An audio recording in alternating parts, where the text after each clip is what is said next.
Akku Yadav raped almost 200 women in a slum town in India, but after a decade of abuse from him, they finally got their revenge.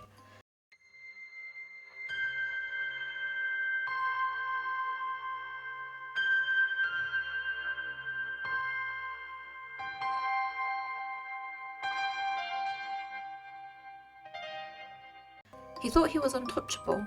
A documented rapist and assaulter of young girls, he was well known for bribing police officers to leave his crimes alone.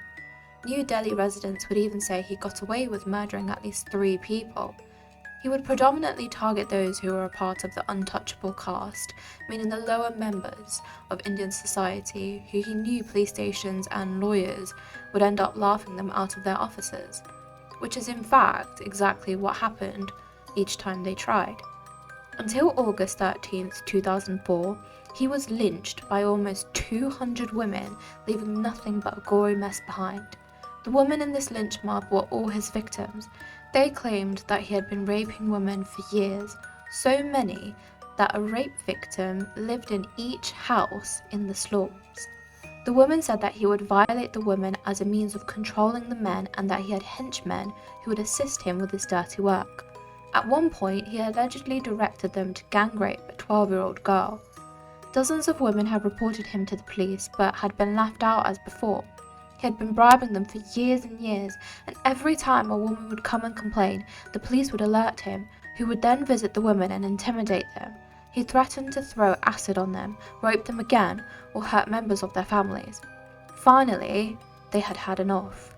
Usha Narayan, one of the victims who had repeatedly been harassed by Akku, enlisted her brother-in-law to help her. Together, they bypassed the police and went to the deputy commissioner. He promised her a safe haven and that the police would set out to find him. That night, his house was knocked down and smashed into rubble by angry neighbours and local residents. Their intimidation tactics had worked, in part, as he decided to surrender. As he was bribing the police force, it is unlikely that his surrender would have resulted anything.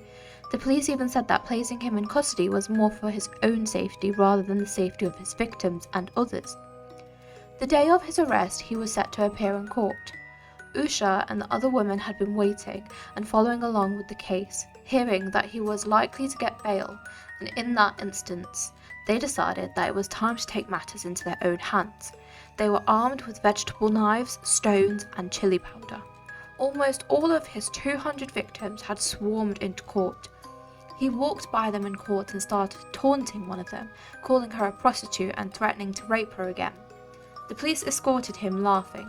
The woman he was taunting cried aloud, saying, "We can't both live on this earth together. It's you or me." Then she began hitting him with her sandal. Within a mere few seconds, the other women joined her, throwing chili powder in his face, throwing the stones at his head, stabbing any part of him that they could reach with their knives. His guards fled, terrified of the woman, but they didn't notice. For over 10 minutes, the woman attacked him, stabbing him no less than 70 times.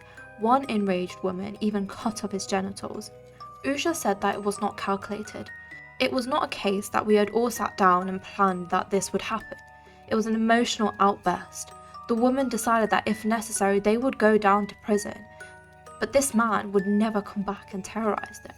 15 minutes later, he was dead, his body almost unrecognizable as a gory mess. His blood had stained the white marble floor of the courthouse.